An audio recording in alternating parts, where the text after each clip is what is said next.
Good evening and welcome to the Drive at 5 on intellectualradio.com/iHeartRadio station. I'm your host, Roman. We have a great show planned for you today, but first, forecast from our intellectualradio.com weather center. Today, sunny, windy, and cold. High 14 degrees tonight. Cloudy and cold. Could be a wind chill advisory. What? It's still winter in Chicago. Oh, okay. um, so stay tuned. Low 8 degrees. However, the wind chill, it will feel like 10 below tonight. Tuesday, partly sunny, cold again. A wind chill advisory might be issued because of the brisk cold wind.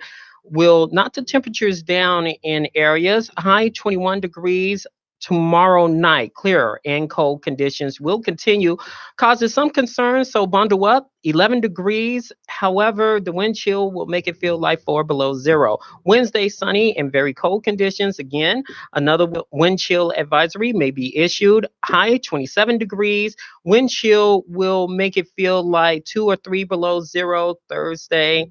The cold pattern will break for the weekend. Cloudy but cold, high 28 degrees. Friday, cloudy and chilly, high 38 degrees. Over the weekend, do not forget to push your clocks back forward Spring for forward. the equinox. That means the days will be getting longer and the nights will be getting shorter. Also, it means spring is coming. Can't wait for that 60-degree day weather, right? Now, the Drive at 5 is also part of the new Monday night lineup, starting with a new show called Dateable at 12 p.m. The Great Entrepreneurs at 6 p.m. Yo, show. New Black Leadership at 7 p.m. Dreammakers at 8 p.m. 9 p.m. Chronicles of Rom and the Raw Checklist at 10 p.m. The Drive at 5 is also part of the Fabulous 5 at 5 only on intellectualradio.com/iHeartRadio station. The Drive at 5 is sponsored by Joshua Flynn and Associates. Get your insurance. Get it today. Please. Well, I know for a fact when walking into the studio, I heard everyone screaming, yelling, all over the studio because she's back to tell us what is going on with her. And she is an entrepreneur as well as a champion in promoting Black-owned and operated businesses throughout our community. She is a real estate agent selling homes and encouraging powerful and boss moves by property owners. Please give a Drive at 5 welcome back to the one, the only Rhea Ray Harris Yarbrough.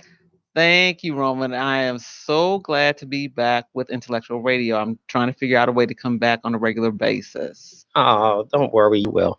Yeah. Speak it into existence. Well, please give intellectualradio.com/iHeartRadio station an update since the last time you've been on the drive. Well, I had to stop doing my show, which was the Straight No Chaser show, on September of 2017 because I had become licensed as a realtor in Illinois and was studying and then became licensed for real estate also in Indiana.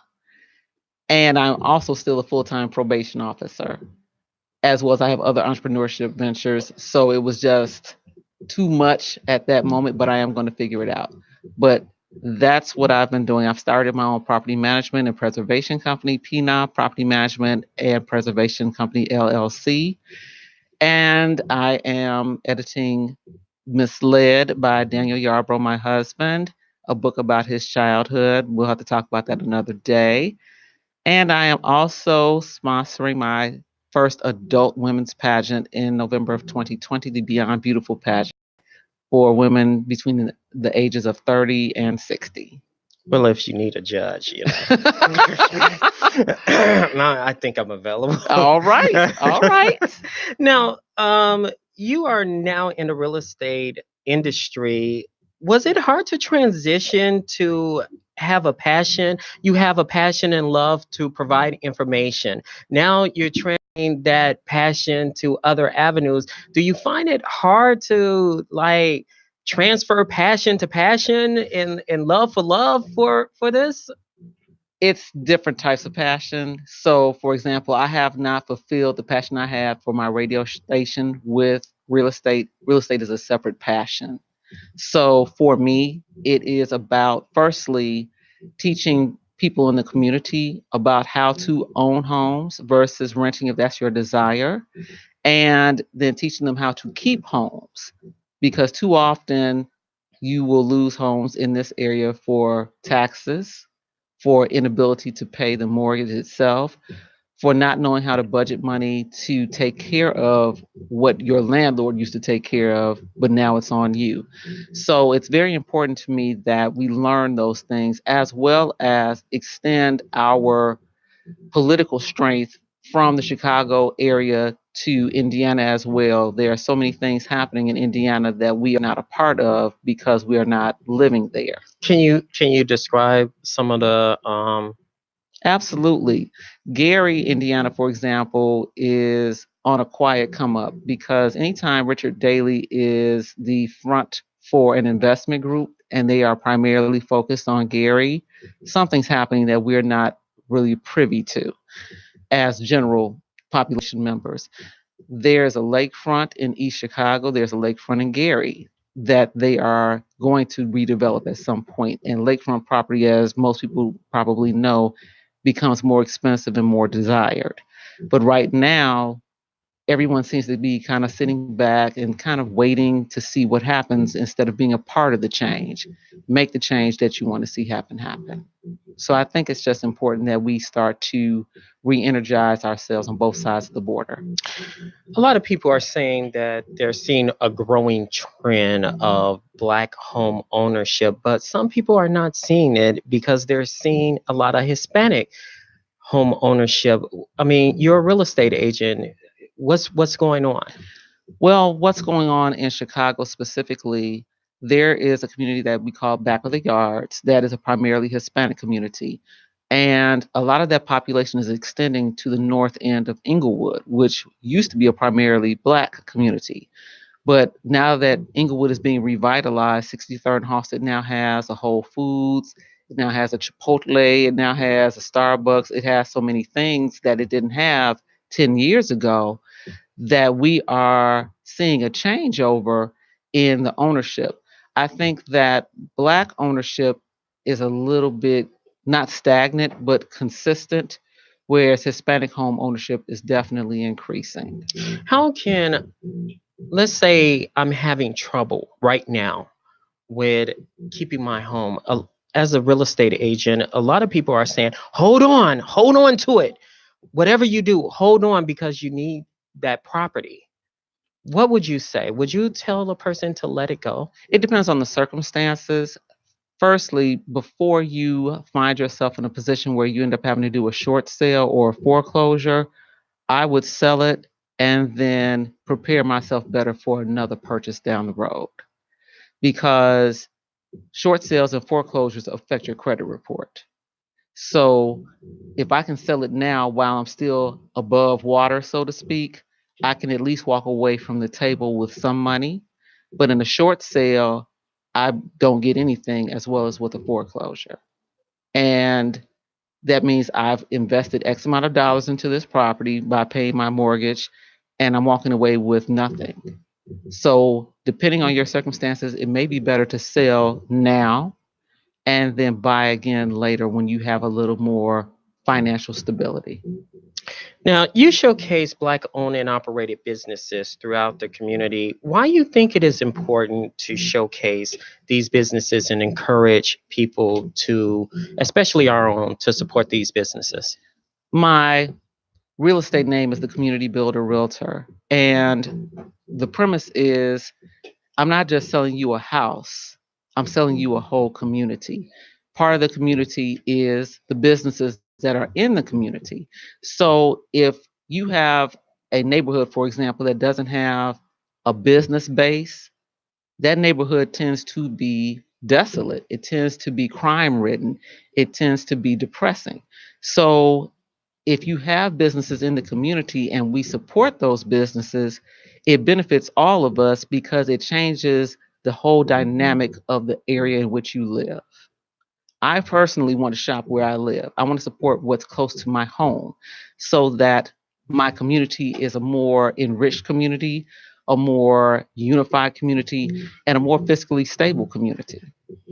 I remember you had a segment called the clap and the smack.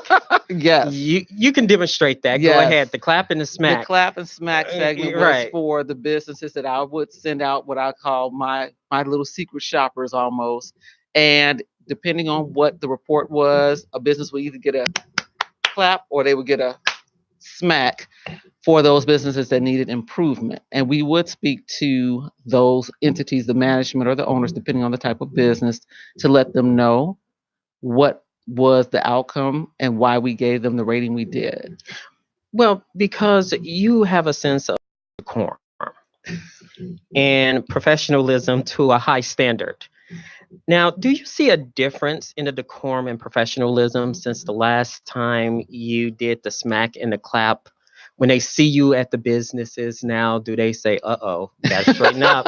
Rio walking in here. You know what? Oddly enough, for some of them, yes, I have. They Yes. do actually, some of them do know me. And they know that I will say something. I've been a proponent of not having myself as Rhea complaining to you as Roman, and then nothing happens because neither one of us own that business. I've been a proponent of telling the business owner the problem, giving them a chance to address it if they see it more than once. It may have just been a fluke accident, but if it's a regular, consistent issue, to change it because that's the person that can make the change. Oh, so what does intellectual? You've been to our new studios. What do we get? Do we get a smack? You can smack Earl, not me. But I mean, do we get a clap or a You smack? actually get a clap. I was so impressed when I came in here. Earl and I were just talking when I first had my show. I was at the old studio on the second floor. And then we moved downstairs to what was then the new and improved studio. And now you are at this studio and it's fantastic. So yes, Earl, you get a clap. You don't get a smack. And I I was really just enjoy waiting it. for the No, no smacks. no, no. Not for the studio. Oh, No. okay. Now you talk about making power moves and boss moves throughout your show, but also behind the scenes because you still go to black owned and operated businesses Yes. and talk about boss moves and talk about power moves. What what is the difference between a power move and a boss move? Because a lot of people put it in separate categories. What is your interpretation of that? For me, a power move is a move of, I want to say, strength. Where I'm just going to muscle through some things. I'm just going to muscle through this and I'm going to make it happen. Like 50 Cent, coming from the hood and the prison system to being an entrepreneur. A boss move is a little more subtle. A little more subtle. It's like Mike Tyson versus Sugar Ray Leonard. Mike Tyson came out on a power move. Sugar Ray Leonard was a boss move. There was a different level of what had Confidence? not even necessarily confidence, but how many people needed to know. Bosses, from my perspective, don't need to know everything I'm doing. All you need to do is see the results. Power moves for me tend to be every move I make, you need to know, you need to know, you need to know. That's not necessary as long as the end is accomplished. Now, do you think black entrepreneurs have to work twice as hard than any other race, like women, especially women? They feel like they have to work twice as hard. This is Women's History Month, Yes, and we're paying homage on the Drive at Five, having nothing but women's guests. that's cool. Well, to answer your question, I think we have to, as a group, work harder for specific reasons. Number one, we tend to start our businesses in our communities, and our communities tend to have a higher crime rate, which means that the cost to do business there is higher. We also tend to not work as a unit. For example, for a nail salon, if you have one nail salon and you're buying in bulk, you're only going to buy so much. So the price for you for a bottle of nail polish may be $1. Whereas in another culture, They may have 10 nail shops buying together, so the cost for us may be 60 cents each. So it costs us more to operate. And I find, and I don't know, I can't speak for other communities, but I haven't seen it in other communities. We expect the homie discount a lot of times, which means, Rome, you know me. I know those shoes are $40, but I'm asking for 25, yo. Can I get that? And that's not fair. You wouldn't go to Macy's unless there was a specific sale and ask them to mark it down, but you'll ask a small business owner in your community to do that. And they're already a lot of times struggling to make it. So I do think it's a little harder. Can't get one rib. No, no. You have to buy the whole slab full price. What advice would you give to an aspiring young Black woman who wished to own her own business or lost her business and want to reinvent the wheel again? The first thing I would advise you do is get a mentor, and get a mentor that is specific to the business that you want to operate, because that person has already walked through the trials of fire and has seen a lot of the things and the errors that are going to come and can help you navigate them. They may not stop them, but they can help you navigate them. And they can also bring some things to your awareness that you may not have considered. Secondly, I would say get your money together. Get your personal finances on one end together and get your business budget together on another end. We tend to want to go into things without knowing the cost of how much it's going to cost us time-wise and money-wise to run it. Thirdly, with your mentor, do a business plan. I have made this mistake before. I've had some passion burning in my bones and jumped out and did a business without a business plan. And so I had to work backwards because I wasn't prepared for everything like I should have been. So if I could advise three things, it would be that: get a mentor, get your money together, get your business plan done. Now, Ria, it's always a pleasure. Where people on intellectualradio.com/iHeart radio station can find you, get a hold of you, contact you, touch you, all that good stuff. All of that. Yeah. If you're looking to buy or sell property on the southeast side of Chicago, the south suburbs of Chicago, I go as far south as Crete, Illinois, or northwest Indiana, I go as far east as Gary, and on that side of the border, I go as far south as St. John. My phone number is 773-892-2610. On almost all of my social media tags, it's Ria, R-I-A, Ray, R-A-I, Harris, Yarbrough, Y-A-R-B-O-U-G-H. And my real estate website is riathecommunitybuilder.com.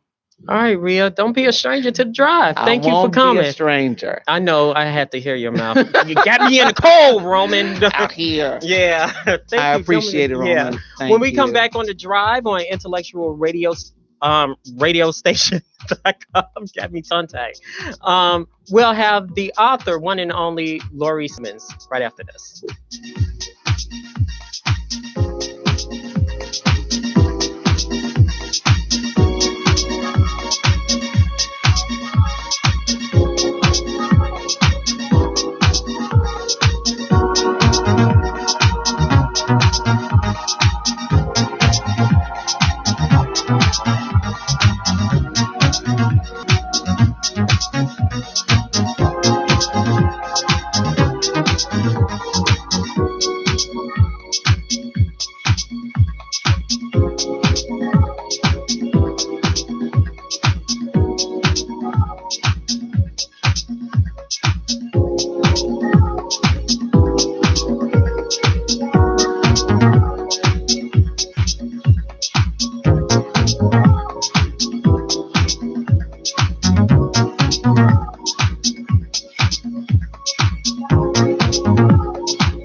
And we're back on the Drive at 5 on intellectualradio.com/iHeart radio station. In celebration of Women's History Month, the Drive at 5 is honoring women who is making a difference in our community. We are honoring strong Black women entrepreneurs in literature, socially, and economically. First, my Drive at 5 guest is an author of children's books as well as a storyteller as a bedtime story with grandmom, right? Grandma Lala. Grandmom Lala. She has a new self-entitled book called Little Sister, Listen Up. Please give a Drive at 5 welcome back to author Laura Simmons. I'm sorry. Welcome back to the Drive. Hi, Roman. It's so good to be back here to see you. Are you blushing? Yes.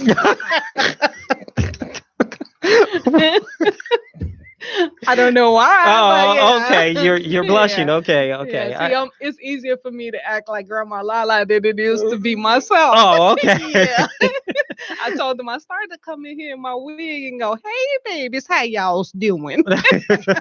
But I wouldn't even recognize you then. Well, please give intellectualradio.com/iHeart radio station an update since the last time you was on. Okay, the last time I was here, I was with my daughter. We had, I think we had just released our book, Alex and Her Clubhouse Friends. Since then, we have released A Day Out with Mom, Parts of My Face, Parts of Her Face, and I just recently released my book, Little Sisters Listen Up. Um, it's for our young ladies between the ages of 10 to 18 years of age. And I'm getting a lot of feedback from a lot of older women who actually like the book for themselves. So, yeah. Pretty much it. Yeah. Now, you have written a children's book series with your daughter. What led to the transition of writing your own book discussing young women issues? Well, one of the reasons is my daughter was she's a little too busy with her schoolwork now. So she's gonna be a senior this year. Mm. So she's basically moving herself away from writing as much, but I know eventually she'll go back to it. So I started listening to different things that she was dealing with at school, and I actually prayed on it, and I started asking God to give me the answers to what I should write about. So for a whole year, the Lord would wake me up every morning about 4 a.m. And I had like this notepad right next to my bed. And each morning, He would give me something to write. And I would write down these words. Didn't know what it meant. Didn't know what I was going to use it for. And then eventually, it became, by the end of the year, we was completed. I was complete. He was completed with what he wanted me to put in this book. And so I prayed on it, and I asked the Lord, show me what you want me to do with this and how I'm supposed to turn. To me, what I seen in this book, it was in this notepad that I had was scribble scrabble. Because I'm like, okay, now how am I supposed to put this into a book? Because I don't even know where to begin. So slowly but surely, the Lord showed me. He gave me directions on how I'm supposed to take this and turn it into a book. Well, once I completed it, I had someone edit it for me. Then I met this young lady who is from the UK over the internet, and she took my design, that my picture design, and put it on the cover of my book for me. And that's where it started. So, what inspired you to come up with the title Little Sisters Listen Up? Because it sounds like a plea to young Black women to say, let's talk for a second. What are your thoughts on that? Actually, that's what it was about. Yeah? That's the reason why I've seen so many young ladies oh my God. Are you talking about on the internet, on television? No, in person. In person. I work in retail too. Mhm. So I get to see a lot of different young ladies. And because of that, it just I didn't like what I was seeing. Some young ladies, you speak to them, I don't like the wave thing. Don't wave at me if I speak to you hello. I want you to say hello back to me. That's the courteous way to Not say it. not the smile. No, not the smile Or or or the- wave your hand. or No, just no. The appropriate way is to say hello back, good morning. If someone say good morning to you, you should say good morning back. And I just didn't like what I was seeing. I seen, and then on the news I would hear about young ladies committing suicide, and in my book it mentions about suicide and how we can help our young ladies with that. It mentions about the bullying. Um, it's just so many things that the book covers, and it's more like an informational book, and it informs the young ladies more of what they can do to handle situations. your book discusses have a discussion type of thing, peer pressure, money, and relationship. Do you think it's time to have these type of discussions with young black women who do not discuss these issues at all? Yes. And Yes, I why? do. And the reason why I say that is because, I was once their age, and I know the different things that I went through. And I know that because I didn't discuss it with um, a lot of things with my mom that I should have, it caused me to hit the wall pretty hard a lot of times. And sometimes young ladies don't know how to talk to to an adult to get what's on their mind. They don't know how to talk to them because it's like they're afraid that their parents didn't go through what they're going through now. And guess what? We've been down that road. And so who best to teach you? Someone has already been there and they have the experience. Now, let's discuss a little bit about peer pressure. Do you feel young black women are going through a lot as a woman now in comparison to 5 or 6 years ago? Yes. Why? Listening to my daughter. My daughter is 16 years old, and I listen to a lot of things that she says. And the pressure is real for them. It's really real. Now, your book is almost like a guide of some sort that gives a parent some tips in relating to young women. How your book can guide a parent, guardian, or mentor who is having a hard time relating to young women. The best thing for all parents to do is listen to your children. Listen, because sometimes our kids will not tell us what's going on, but you have to really pay attention to your children. And if you don't really pay attention to them, you'll miss it. You'll miss what's going on. And there was a time where I went through something with my daughter, and I'd rather not talk about it because I'm sure she'll be upset. So, but I went through some things with her, and if I was not that parent that really paid attention, my daughter probably would not be here. So, what are the warning signs that you say, listen, but sometimes parents, you say you work, you're a parent, you're an author, you're all over the place. Mhm. How you make time and know, like, okay, it's kind of like a marriage, so Mhm. to speak. So Mhm. you're married to your children and you're married to your husband, you're married To your to your job. job. So how you make time and you're saying listen, and you have all these noise components going on. First of all, you got to take time for yourself. If you don't take time for yourself, you can't hear nobody, because that you'll have so much stress on yourself just alone that you won't have time to listen to no one else. You won't have time that you won't even hear anything anyone else have to say. So the most important thing is to take time for yourself first. Then once you get that time for yourself, then you can listen to everything that your children have to say. You can deal with your job.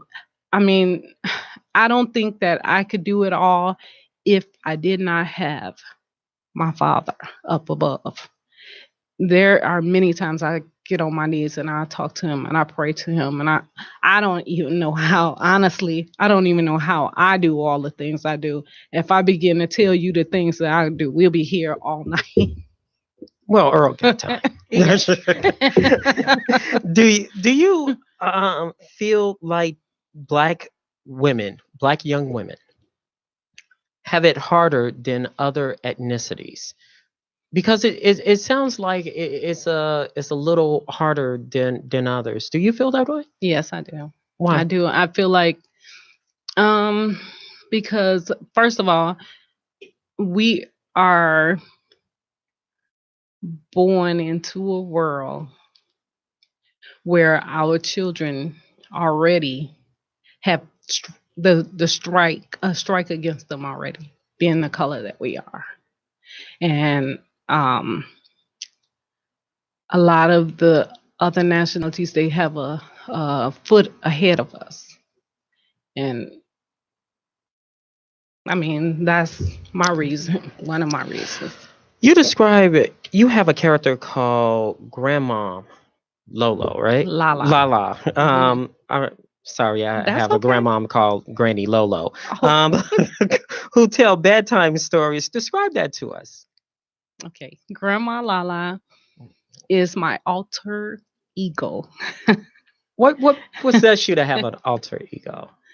Um, Sometimes you know what, you get into those moods where you just want to be, you just don't want to be yourself for a day, you know. And some days I just, I get into those moods where I just feel like I just want to be that grandma that that used to sit on the front porch with us when we were kids, and she rock in the chair and she tell y'all different things that she went through as a kid. And that's me. That's the character that come out of me. It's like I can't really explain her to you because she's kind of funny to me. But how they can get in contact with you, your book, and if they want Granny Lala Uh-huh. to come and do storytelling, how they get a hold of you? They can go to my website, which is motherdaughterteambooks.com. And for the books, you can go through that website as well, motherdaughterteambooks.com, or you can go to amazon.com to purchase the book. All right. Well, Mhm. thank you so much. Don't be a stranger Thank to the Drive at 5. Good luck on your book. And also, you're already blessed in the family of the Black products and services. So Oh, you can cool. advertise as much as you want, courtesy of Earl Winfrey. Oh, thank you so much. When we come back on the Drive at 5 on IntellectualRadio.com, we have the one and only Christy Wood and I, along with Vanessa Stokes, talking about community film in the Austin Community Film Festival. Coming up next. Thank you. Initialize sequence. You're tuned in to IntellectualRadio.com.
And we're back on the Drive at 5 on intellectualradio.com/iHeartRadio station, sponsored by Joshua Flynn and Associates. Get your insurance. My next guest is a community leader in the Austin community and a photographer whose father's pictures is currently showing and showcasing on the Green Line in the Austin community, along with her work in pictures. She is turning her camera into a heart lens in film as she is showcasing two movies, right? Yeah. So entitled Carnivore's Dilemma and An American Accent, correct? Yes. Now, please give a Drive at 5 welcome back to Vanessa Cretinay. Cretinay? It's Creighton. Creighton. Yes. Creighton. Stokes. I thought it was a hyphen in there. Okay. Stokes, along with Christy with an I. Hello. Welcome back, you guys. Thank you. Celebrating Women History Month. Yes. Please give intellectualradio.com/iHeartRadio station a little update since the last time you was here. So the last time I was here, I was working at Austin Coming Together. I'm no longer there. So I just started my own company, Vanessa Stokes Creative Consulting. So I'm an artist consultant. I'm working on my father's work, and I'm also representing other artists. And I'm just working in the community, helping to create, artwork and other art projects. And one of the projects I'm working on right now, I'm the lead with Christy on the One Earth Film Festival. It's a festival that's centrally located pretty much in Oak Park where it started, but there's 67 screenings all over the Chicagoland area and 2 in particular in the Austin community. And that's the ones that we're working on. Yes, we are co-hosting and co-facilitators with this wonderful, wonderful film festival that is really great information for people in the community.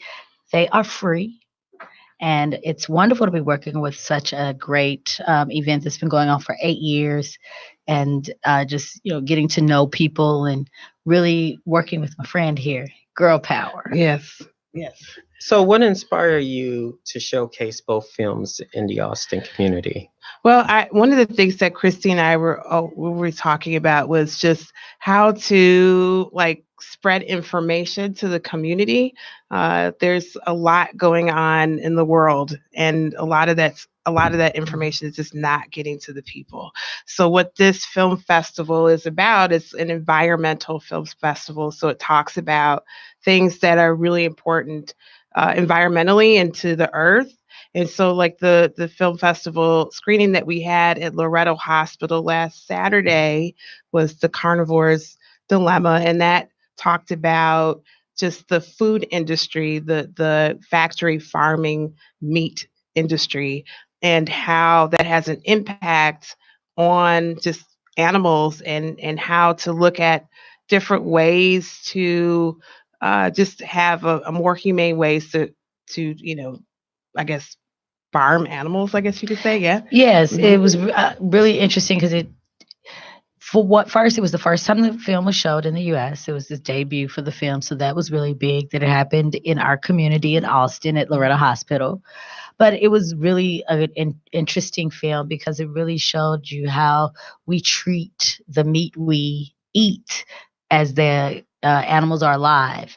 And they talked about different ways of with animal welfare and how farmers can do better with raising their meat and giving chickens free range because they're happier and they produce better product versus these facilities where they just breed these chickens to be meat sold as a product. They're not being respected as living animals because everything has a purpose. And what it really showed you that was extremely interesting to me, and I continue to think about that this weekend, is how we live. There's a chain of command, and the food chain, there's a circle of life, and how when we disrespect the animals that we have to eat as food, and we disrespect the land that we create, to make it grow faster or provide more food for these animals, how it ultimately affects us as humans.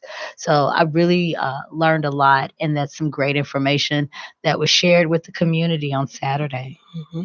So Describe us American accent to us as well. American Ascent it's about a group of African Americans that travel to the tallest mountain in North America, which is in Alaska, and they basically hike this mountain. And it's not something that you usually see. You don't see a group of African Americans in Alaska, climbing a really tall mountain. It's Well, not, black people don't do cold. yeah. I mean, we barely can do Well, I mean, Chicago, this, you I mean, know? I was going right, to say but we do this, Chicago. yeah, but this shows that this is possible. But it also starts the conversation about how we don't get out in nature and how we are going to be brown skinned people are going to be most of the people on the planet. Before you know it, the majority of people are going to be brown skinned Yeah, people. where the world's going. So, like for us not to get out in nature, how is that? How there's an effect on nature and on us. So there's a really interesting conversation to be had just about, like how we don't get out in nature and why not? Like why aren't we getting out in nature? How come we're not doing these sort of things? And I think some things have to do with the fact that in our communities there's a lot of violence or perceived violence that, like that people just don't go outside. So we want to start this conversation. We have an awesome panel of just experts that are coming in. The environmentalists of color will be there. A woman from Oak Park, her name is Kim Ruffin, and she does this amazing, these meditative walks in forest reserves. And she's a Black woman. And so this kind of this conversation is really important, I think, when it comes to this nature and in our Yeah. community. I want to ask this question. Mhm. How a lot of Black women say, I'm overwhelmed, I'm stressed. And you mentioned something that's key, meditation. Mhm. How can a Black woman meditate in a climate? She's going to be on the panel, right? Mhm. So what are some of the things or methods that you think? Well, that's what you want to come on Saturday to learn more about, because she's going to be there giving tips and talking about it. And kind of going back to the film and what Vanessa's saying, these conversations are important to have, because in our community, sometimes we have limitations on what we can do or what we're exposed to. So these young men weren't exposed to Alaska. They didn't wake up thinking, oh, I'm going to go and walk in the cold and climb this mountain. They were given this opportunity and they took on this opportunity. And this film shows how they did this, and it helped change their life and their thought process. And, Vanessa and I are both on the West Side, and, we're residents of Austin and Lawndale, and we work in the community, and we love our community. And we want to be able to help our community open their minds and bring some culture and things, add culture to what's already going on, because there are things going on, but add some more culture that's going to also help educate. So this film, But how it relates to both films relates to like a community such as Austin. Right. Well, with the first film, it's talking about it encourages you to eat less meat, because with that film, it talks about how we have now become such consumers of meat that eventually the world's not going to be able to keep up with the the desire of people who wanting to go out and purchase meat. There's we have become just such a meat society. And it has such an impact on our ecosystem. Yes. Because it's not just about raising meat. It's the feed for the livestock and how that affects our planet. There's a lot of other factors that go into it. So it's not just that. Well, let me paint a scenario. Okay. Okay, let's say I watched the film. Mm-hmm. Okay, our attention span is so short. Hey man, I'm hungry. Let's go to Uncle Remus. Well, we had food. Yeah. And we had healthy choices, and everyone enjoyed the food. But how you break the pattern? That's what I'm getting at. Well, because if you like say for example, you was talking about chicken and how chickens are stressed and that produce like toxin in the meat, and the list goes on and on. So and I'm not saying pointing Uncle Remus out or anything, No, but right. I'm just saying chicken Shack A. Right. I'm just saying if someone like watch your film, what you It's want not to our get? film. Oh, I mean, okay, I Watch get the it. film, right. Watch the film festival. Right. Yes. Mhm. Go to the film festival, watch it. What you want them to take out of it in relations, because you it sounds like you want to break the behavior, Right. Well, so to see, speak. this is the beauty about this film festival, because it the after you watch the film, after the film screening, we have action partners that we work with. So we're not just showing a film and having a discussion and letting people leave. We're doing those things, but we're also adding another layer, which is to actually create action. So people can have things in their community that they could do that will, like for instance, with the film festival, with the Loretto film screening, we had one of the ladies that works, she's a nurse, she works at the hospital, and she has these classes that she gives for people to just like food classes. She was a Yeah, if you want to certified. do a plant-based Yeah, life, you want yeah. to a plant-based diet. Yeah. She teaches these free workshops Mhm. at Loretto Hospital. You can go to Loretto Hospital's website to Yeah. find out more information. Mhm. But she's going to give you tips on how you can start to Mhm. have a vegan or plant-based diet. So even if you don't stop eating meat, what that film taught you was to eat less meat, and how that will be better for our world and how and society as a whole. Yeah. And then what this next movie is going to show is teaching people to dream beyond where they are. Yeah, to get out in nature. Get out in Get out in nature. nature. And so Explore. we'll have our action partners and steps that we'll take, so people, if they are interested in doing things outside of, just seeing a screening, then those things will be available for them. And this is the 8th year for the film festival, Mhm. so it's been going on for a while in the community. Mhm. And What lured you guys to choose Austin? because we live in the neighborhood and Yeah, work in the I know you guys live in neighborhood. a neighborhood, live here. but something like this is kind of like, I don't know. I mean, you get what I'm saying. It's kind of like, I don't know the reaction. I wouldn't know. Not downplaying it or anything, but it's kind of like I said, they're related. Yeah, but we've definitely had positive reaction. And I say at the film screening that we had on Saturday, there was wonderful conversation. It was also intergenerational. You had children that were there with their parents and grandparents. You had a mother that came with her 3 sons. There was a very diverse group of people. You had Oak Park residents as well as Austin residents. And it was a really good day of fellowship and getting to know people, as well as learning more about the food that we eat, specifically and the I meat. think that also too, when it comes to the conversations that we've been having, like I don't think that those conversations have such of an impact where people feel like they can actually create something out of that. These conversations that we have are really conversations about transformation, about really how do we make things happen in our own community. And of course, you're going to have people that it's a little above what they are at, but I think that there are a lot of people that are really interested in doing different things in their community. And these things are available, and and they've been available for a while. Yeah.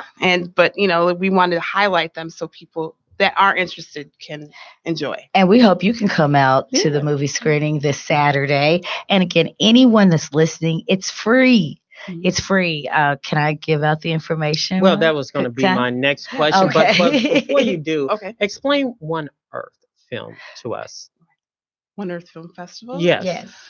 Okay, so the One Earth Film Festival is an environmental film festival that it's from March 1st to March 10th this year. It's every year, like the first week in March.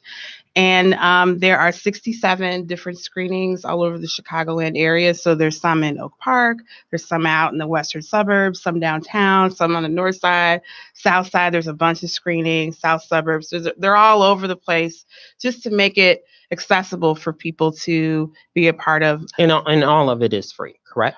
Well, there's a suggested donation of $8. Some of the screenings are free, some of them aren't. But these 2 screenings that we're having in Austin are free. Okay. And we really encourage the community to come out.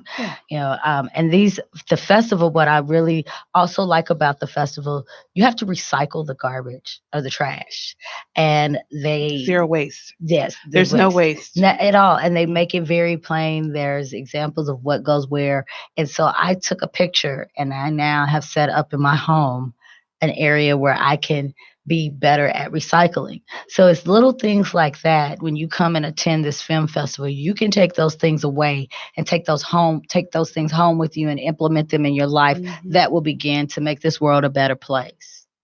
Now, this is beginning of Women's History Month. Yes. So Mhm. briefly describe, what advice would you give a young woman who is listening to IntellectualRadio.com? Starting with you. I would say, for a young woman, I would say to dream big. I would say live your life to the fullest, whatever that is for you. And, take your time to really get to know who you are. I think that's something that we don't really do that much in our society. We kind of end up doing what our parents did or a traditional type thing. So, if you have a feeling about doing something different, just go with it. Wow, what advice would I give to a young woman during Women's History Month? First of all, I'm going to tell you, love yourself. No matter what you think, love yourself. Happiness is a choice, so choose happiness. Even when others are sad around you, no matter how hard it is, learn to encourage yourself and dream big. Go after your dreams, set goals, achieve them, know that you are worth it. Know that you could do anything you put your mind to, and also know that this is the best time to be a little girl of color. So you stand in it, be happy, and don't make any apologies. Be positive and spread kindness and love. Okay, hard rap. Yes. Where they can go get the film very quickly. Yes. So the film festival will be this weekend, Saturday, from 12 o'clock to 2:30, 3 o'clock. It's at Austin Library, located on the corner of Central and Race. And they can go to oneearthfilmfest.org. We want to thank Anna, the founder of One Earth Film Fest. And we also want to thank State Representative Camille Lilly, who is also was so gracious with opening her doors at Loretta Hospital on Saturday, and who will also be at the Austin Library. And Senator Don Hardman, too. Yes. Thank you. That's going to do it for us on the Drive at 5 on IntellectualRadio.com. Thanks to Earl Winfrey, our executive producer, who is behind the scenes. Thank you. He's so awesome. Guys, have a like great Roman. Thank you.